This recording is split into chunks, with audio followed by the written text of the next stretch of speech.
जनसामान्यांचा निर्भीड निपक्ष बुलंद आवाज जनता ठाणेदार न्यूज। संगमनेर खुर्द येथे अखंड हरिनाम सप्ताहाची सांगता। इंदोरीकर महाराजांच्या कीर्तनाने ग्रामस्थ मंत्रमुग्ध। संगमनेर खुर्द येथील आयोजित करण्यात आलेल्या अखंड हरिनाम सप्ताहाची सांगता हरिभक्त पारायण निवृत्ती महाराज इंदोरीकर यांच्या काल्याच्या कीर्तनाने अत्यंत उत्साहात आणि भक्तिमय वातावरणात झाली। या सोहळ्यासाठी पंचक्रोशीतील हजारो भावी भक्तांनी मोठी गर्दी केली होती। या आध्यात्मिक सोहळ्याला राजकीय आणि सामाजिक क्षेत्रातील दिग्गज महिला नेत्यांनी उपस्थिती लावून कार्यक्रमाची शोभा वाढवली। शालिनीताई विखे पाटील, सौभाग्यवती नामदार राधाकृष्ण विखे पाटील, नीलमताई खताळ, सौभाग्यवती आमदार अमोल खताळ यांच्या पत्नी, राजनदादा शिंदे, साहेबराव वल्वे यांसह अनेक मान्यवर कार्यकर्ते आणि ग्रामस्थ मोठ्या संख्येने उपस्थित होते। कार्यक्रमाच्या नंतर नीलमताई खताळ व शालिनीताई विखे पाटील यांच्या हस्ते छत्रपती शिवाजी महाराज यांची आरती करण्यात आली। यावेळी उपस्थित समुदायाने दिलेल्या जयघोषाने परिसर दुमदुमून गेला। तत्पूर्वी ग्रामस्थांच्या वतीने दोन्ही मान्यवर महिलांचा यथोचित सन्मान व सत्कार करण्यात आला।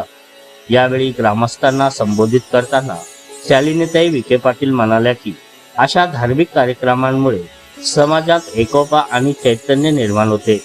वारकरी संप्रदायाची परंपरा जपण्याचे काम संगमनेर खुर्द ग्रामस्थांनी अत्यंत कौतुकास्पद पद्धतीने केले आहे।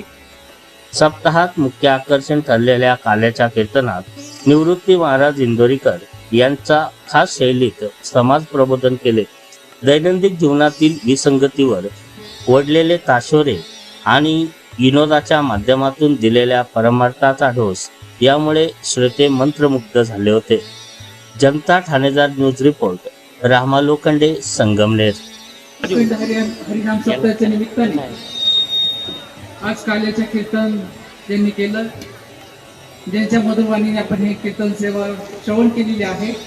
आज हरिभक्त पारायण निवृत्ती महाराज इंदोरीकर व्यासपीठावरील सर्व गायनाचार्य, मृदुकाचार्य, सर्व आमचे टाळकरी, सर्व ग्रामस्थ, महिला बंधू भगिनी, खरं तर 7 दिवसापासून वेगवेगळे संत मंडळी ते येऊन जे काही कीर्तनरूपी सेवा आपल्याला दिलेली आहे आणि चांगले विचार आपण इथं ऐकलेले आहे।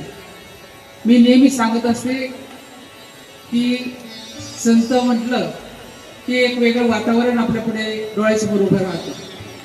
महाराष्ट्र ही संतांची भूमी आहे। मोठे संत आपल्या ह्या महाराष्ट्रामध्ये होऊन गेलेले आहेत आणि त्यातल्या त्यात अहिल्यानगर जिल्हा फार भाग्यवान आहे। अनेक संतांचे पावलं आपल्या ह्या महाराष्ट्रामध्ये अहिल्यानगर जिल्ह्यामध्ये लागलेले आहे आणि महाराजांनी कीर्तन करत असताना अनेक चांगले उदाहरणं, समाज प्रबोधन चांगल्या पद्धतीने आपलं केलं पाहिजे, जीवन कसं जगलं पाहिजे हेही त्यांनी त्यांच्या कीर्तनातून सांगितलेलं आहे। संत ज्ञानेश्वर महाराजांनी जिथं ज्ञानेश्वरी लिहिली ती सुद्धा आपल्या अहिल्यानगर जिल्ह्यामध्ये नेवासा तालुक्यामध्ये पैस खांबाला टेकून लिहिलेली आहे।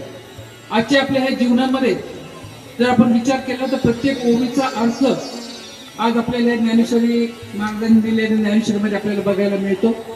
आणि हे बघत असताना आपण जर बघा आमची एखादी जर राजकारणाची सभा असती तर गाडी पाठवूनही आमच्या महिला भगिनी एवढ्या मोठ्या संख्येने उपस्थित झाले नसत्या, परंतु परमेश्वराच्या नावामध्ये एवढी मोठी ताकद आहे की आपण सर्व पायाने चालत इथं आलेले आहे।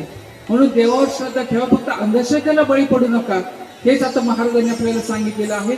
आपण दररोजच्या वर्तमानपत्रामध्ये असेल, आपल्या मोबाईलमध्ये जे काही वेगवेगळ्या बातम्या आपल्याला ऐकायला मिळत असतात, कमीत कमी याच्यापासून सुद्धा आपण बोध घेतला पाहिजे। आपल्या मनगटात बळ असेल तर आपण कुठेही काही करू शकतो, हे आता महाराजांनी त्यांच्या कीर्तनातून आपल्याला सांगितलेलं आहे।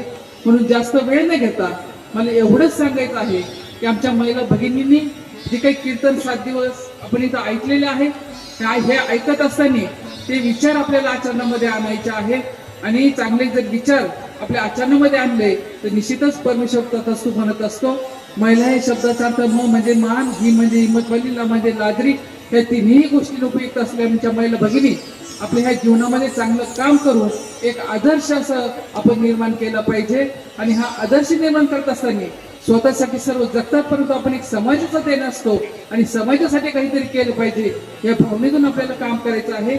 मी नेहमी सांगत असते की विखे पाटील परिवार हा राजकारणी नसून समाजकारणी आहे आणि समाजकारणापेक्षाही वारकरी संप्रदायाचे विचार घेऊन संतांचे विचार आम्हाला जे आशीर्वाद देतात ती सर्वसामान्य जनतेकडे एक चांगली काम करण्याची प्रेरणा मिळते. त्याच्यामुळे हे संतांचे विचार आपल्या आचरणामध्ये ठेवून कायमस्वरूपी आपल्याला काम करायचं आहे. एवढंच मी आपल्याला सांगते. मोठ्या संख्येने आपण सगळे इथं उपस्थित झालेले आहात आणि सर्व ग्रामस्थांनी जी काही एकजूट दाखवलेली आहे, 7 दिवस जो काही आपण हा सप्ताह केलेला आहे, विचाराची जी देवाणघेवाण केलेली आहे, अन्नदान केलेलं आहे, हे सर्वात महत्वाचं काम आपल्या या गावाने केलेलं आहे. इथून पुढच्याही काळामध्ये असाच एकोपा टिकवण्यासाठी तुम्हाला आम्हाला मिळून जे काम करायचं आहे हे चांगल्या पद्धतीने काम हो, एवढे मी वारकरी संप्रदायाला जे काही आपण कार्य केलेलं आहे हे पुढे नेण्यासाठी आपलं सर्वांचं पाठबळ फार महत्वाचं आहे. आणि तरुण पिढीने सुद्धा जे काही विचार महाराज लोक सांगतात हे सुद्धा आपल्या आचरणामधून आणून मोबाईलच्या बाजूला हे मोबाईलमध्ये काही जे वेगवेगळे इंस्टाग्राम असेल, फेसबुक असेल याच्या पाठीमागे न लागता खरा अभ्यास काय आहे काय नाही हे आपण ओळखलं पाहिजे. आणि हे करत असताना चांगले विचार आपण जर अचानक आणले एक चांगलं कर्तव्य आपल्या हातून पार पडेल. एवढंच आपल्याला मी सांगते. माझे 2 शब्द संपवते. धन्यवाद.